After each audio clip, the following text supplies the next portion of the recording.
Bilang tugon sa pangailangan para sa mas maayos at malinis na pasilidad na maaaring magamit ng publiko, isinakatuparan ang pagtatayo ng public comfort room sa loob ng Capitol Compound, Baler, Aurora.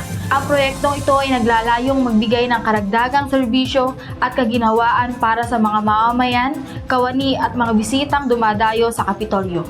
Ang nasabing proyekto ay may halagang kontrata na 2.9 milyon at pinondohan mula sa General Fund Infrastructure 2024 na inilaan ng pamahalaang palalawigan para sa pagpapaunlad ng mahalagang infrastruktura.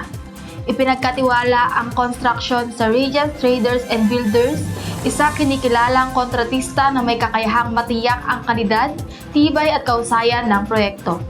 Sa pamamagitan ng proyektong ito, inaasahang mas magiging maginhawa at organisado ang paggamit ng mga pasilidad sa Capitol Compound.